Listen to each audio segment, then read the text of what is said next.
your #1 news team covering the North. The Bahamas Tonight, Northern Edition. Welcome back. The COVID-19 crisis is no doubt having a psychological impact on many people who are finding it difficult to cope during this global pandemic. Tonight, Jay Philippe tells us that there are counseling services available for people who may need it. Daily exposure to news about coronavirus may result in a range of responses. Reactions can be emotional and can impact mental and physical health. However, there is a group of persons that have made themselves available for Grand Bahamians through telecommunication counseling services 24/7. Dr. Pamela Mills, a psychologist with the assistance of Deborah Pratt and other locals, have been offering this very important service for residents. It was started by clinical psychologist Dr. Pamela Mills, who saw it fit after hearing about the devastation to actually travel to Grand Bahama and train. There were about 40 persons that were trained on skills for psychological recovery.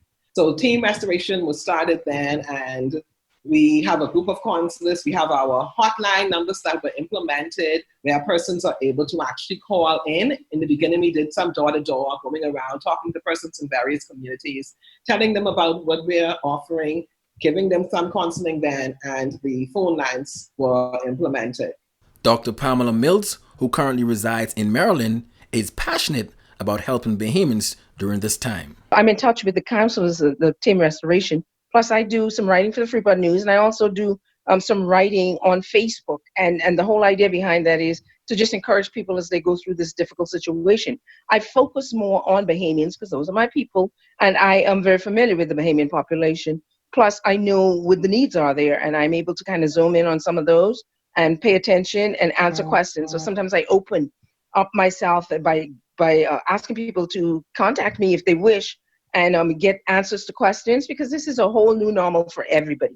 And so we just have to be our brother's keepers and do the best we can to assist each other through this process. The Bahamas in general, very receptive to the help. And I find that because I've established that trust there, that people are willing to open up and say, hey, this is what I'm feeling, this is what I'm going through. Can you give some assistance? Can you help me with my children? Where do we go from here? And I don't in any means propose to have all the answers, but I certainly can help people traverse through this most difficult path. She also offered advice for medical professionals who work at healthcare facilities. Speaking with a Bahamian nurse, a good friend of mine this morning, and she told me, she said, I tell people, this is what I signed on to, this is my job. But I think for any of us to get through this, we must remain focused. And if we look at everything that's going on around, people become paranoid, people become fearful, and people become very doubtful as to how we're going to get out of this, where we're going to go. But when we look back on past experiences and how we were able to traverse difficult situations, those are the areas in which we draw strength. In addition to that, we can never leave out the divine part of this. We must listen to what God is saying. We must listen to what's going on in the season, be very prayerful, be very supportive. And those are the key things. But remaining focused, because again, I like to say that the children get their cues from parents. So when the parents are focused, the children will be focused and get the home on some routine. That's really, really important. A fear for most students is graduation.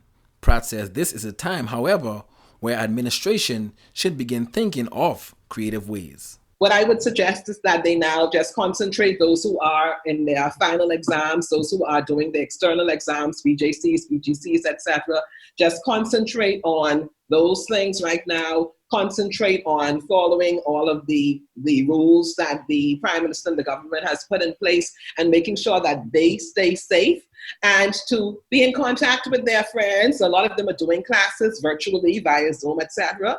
They can possibly be innovative and have some virtual graduation. That'll be good if they can have some virtual graduation where they can still have that feeling of excitement, or if not, just keep a positive mind and realize that this will end. The counseling group also recently partnered with Dudley Said and Reach Out Ministry. We heard him on the news last week talking about his drive-by giveaways that he's doing, and a lot of persons he came in contact with seemed to be in need of counseling. So he's continuing with those drive-bys, and he's agreed to actually give out some of our business cards with our with our numbers on them. So he's going to be giving out those cards. He's partnering with us in that way for persons who may be in need of counseling so that they can reach out to us. And I also want to make a plea to anybody out there. We were grateful to obtain those 5 phones from Alive when we first got started as a team. And the Rotary Disaster Committee, they were formed in the aftermath of hurricane as well, and they were gracious enough to actually help us to extend the plans. So we are a nonprofit organization trying to keep this counseling going. So anyone out there listening who may be able to help us to continue to extend the plans on our phones so that we can still be able to reach out to persons will be able to contact us. They can also contact us at one of those numbers that were given. The hotline numbers for the service is 802-6518, 802-6523, 802-6525, and 802-6527. For Creole-speaking persons, the number is 802-6536. All of the listed numbers are 24-hour hotlines, and the service is free of charge and strictly confidential. I'm Jay Philippe, ZNS Network News. Now, residents are reminded that the wearing of masks is mandatory in public places. According to the Emergency Powers COVID-19 No. 2 Amendment, every person who leaves their residence must wear a mask covering the nose and mouth while away from their residence. According to the order, businesses can be prosecuted if they allow employees and patrons to enter their establishments without a mask covering their nose and mouth. This precaution is expected to reduce the spread of COVID-19 in the community. Therefore, the Ministry of Health advises that cloth face masks fit snugly on the face but allow for comfortable breathing. It is advised that persons take the necessary precautions to prevent suffocation if they have trouble breathing or are unable to remove the mask themselves without assistance. It is also recommended that children under the age of 2 years old not wear cloth face masks, as this will cause them to suffocate. However, children 2 years and older can wear cloth face masks if they do not have difficulty breathing.